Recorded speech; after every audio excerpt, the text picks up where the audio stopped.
Kalau bicara tentang permainan kekuasaan di House of the Dragon, kebanyakan orang langsung kepikiran naga, perang besar, atau duel berdarah. Tapi ada satu sosok yang hampir nggak pernah pegang pedang, nggak pernah naik naga, dan tetap jadi salah satu pemain paling berbahaya. Dia adalah Larry Strong. Bukan karena kekuatan, tapi karena kesabaran dan cara dia membaca manusia seperti buku terbuka. Larry Strong dikenal dengan julukan Clubfoot. Sejak lahir salah satu kakinya bengkok, membuat jalannya pincang. Secara fisik, dia terlihat jauh dari kata mengancam, tapi justru itu yang jadi senjata utamanya. Orang-orang sering meremehkannya, menganggap dia hanya pengamat pasif di sudut ruangan, padahal disitulah kekuatannya berada. Dia jarang bicara, lebih sering mendengarkan, dan ketika akhirnya berbicara, kata-katanya bukan sekedar omongan kosong, tapi sesuatu yang sudah dipikirkan matang. Dia bukan tipe orang yang punya banyak teman, bahkan bisa dibilang hampir tidak punya. Laris lebih suka menyimpan pikirannya sendiri, menjaga jarak, dan mengamati. Tapi jangan salah, di dunia politik Westeros, orang seperti ini justru paling sulit ditebak. Dan yang paling berbahaya bukan yang terlihat kuat, tapi yang tahu terlalu banyak.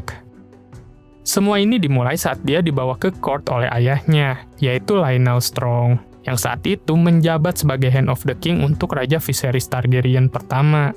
Bersama kakaknya, yaitu Harwin Strong, Larys masuk ke lingkungan elit kekuasaan. Tapi berbeda dengan Harwin yang dikenal kuat dan karismatik, Larys memilih jalur yang lebih sunyi. Dia bergabung dengan para confessor, orang-orang yang mendengarkan pengakuan dosa. Dari situlah semuanya dimulai, karena di balik setiap pengakuan ada rahasia. Dan di Westeros, rahasia adalah mata uang paling berharga. Larys tidak butuh pedang, tidak butuh pasukan. Cukup dengan mengetahui kelemahan seseorang, dia sudah punya kendali atas mereka. Dan dia mengumpulkan itu semua sedikit demi sedikit, tanpa terburu-buru. Lalu datang tragedi yang mengubah segalanya. Kebakaran besar di Harrenhal pada tahun 120 After Conquest yang menewaskan Lionel dan Harwin Strong. Penyebabnya tidak pernah benar-benar jelas. Ada banyak nama yang dituduh, mulai dari Daemon Targaryen hingga teori kutukan kastil itu sendiri. Tapi satu nama yang terus muncul dalam bisikan adalah Larry Strong. Tidak ada bukti, tidak ada pengakuan, dan Larry sendiri tidak pernah membenarkan atau menyangkalnya. Tapi justru disitulah letak kekuatannya. Ketidakpastian itu membuat orang-orang semakin waspada, dan dalam dunia politik, rasa takut seringkali lebih efektif daripada kebenaran. Setelah kematian ayah dan kakaknya, Larys mewarisi Harrenhal dan menjadi kepala House Strong. Dari seorang pengamat, dia kini duduk di pusat kekuasaan. Dia masuk ke Small Council dan akhirnya menjadi Master of Whisperers, sekaligus Lord Confessor. Posisi yang sangat cocok untuk seseorang yang hidup dari rahasia. Ketika Viserys Targaryen pertama meninggal pada tahun 129 After Conquest, Westeros langsung terpecah. Dua klaim muncul, Rhaenyra Targaryen sebagai pewaris sah, dan Aegon Targaryen kedua sebagai raja yang didukung oleh pihak hijau. Di tengah ketegangan itu, Larys berdiri bersama kubu hijau.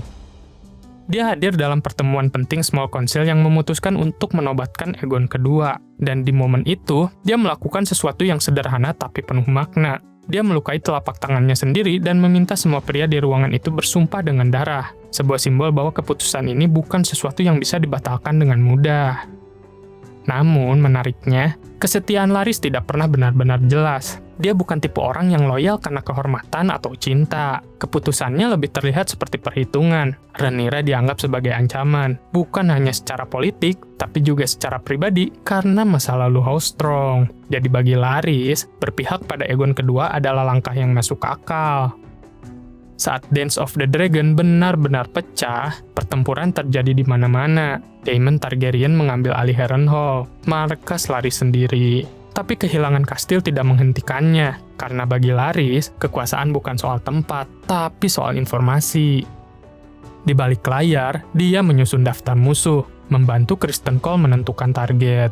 Setelah pembunuhan tragis terhadap Pangeran Jaehaerys, bahkan ada tuduhan bahwa Alicent Hightower memerintahkan Larys untuk menyiksa pelaku. Sekali lagi, bayangan Larys selalu ada di balik momen-momen kelam.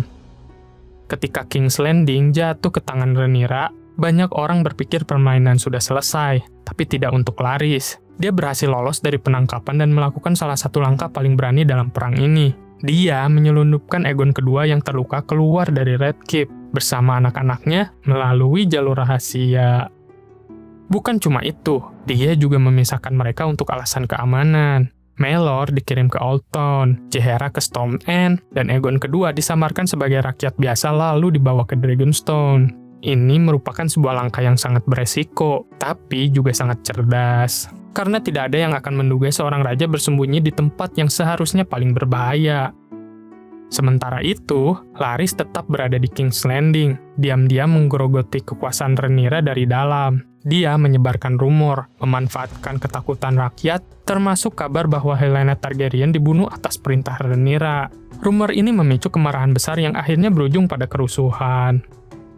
Kerusuhan itu membuat Rhaenyra kehilangan kendali dan terpaksa meninggalkan kota. Tapi kekacauan belum selesai. Sosok seperti Perkin the Flea muncul dan bahkan menobatkan raja palsu, yaitu Tristan Truefire. Di tengah situasi yang kacau itu, Larys kembali muncul, bukan sebagai penonton, tapi sebagai pemain. Dia pura-pura mendukung Tristan, mendapatkan kepercayaan, dan menggunakan posisi itu untuk membebaskan tokoh-tokoh penting seperti Alicent dan Corlys Velaryon. Tapi tentu aja, itu bukan tujuan akhir. Larys sedang menyiapkan sesuatu yang lebih besar.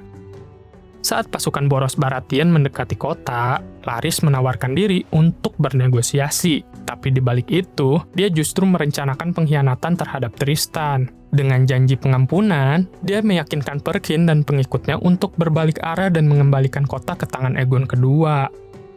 Namun, seperti biasa dalam permainan ini, tidak semua janji ditepati.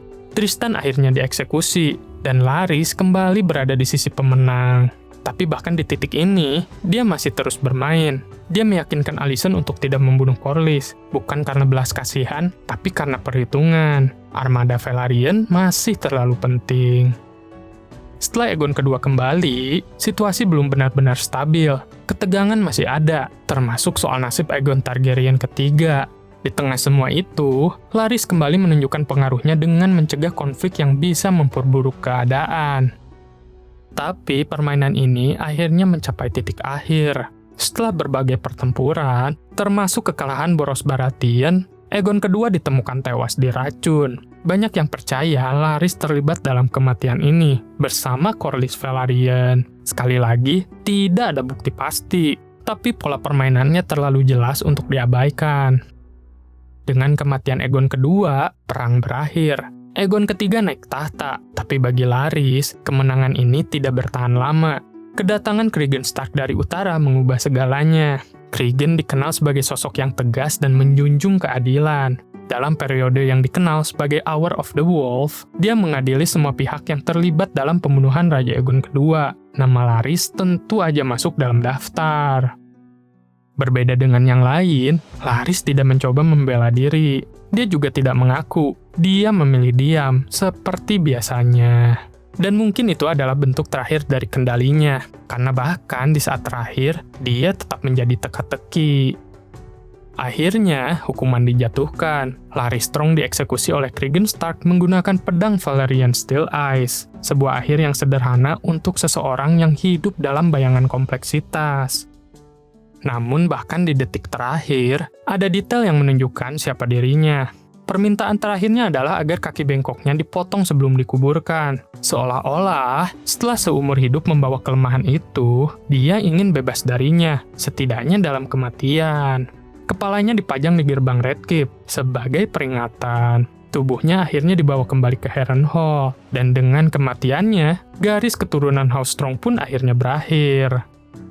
Tapi satu hal yang pasti, meskipun namanya mungkin tidak sebesar para penunggang naga, jejaknya ada di setiap sudut cerita. Karena dalam event Dance of the Dragons, bukan hanya naga yang menentukan jalannya perang, tapi juga bisikan-bisikan kecil dari seseorang yang hampir tidak pernah terlihat.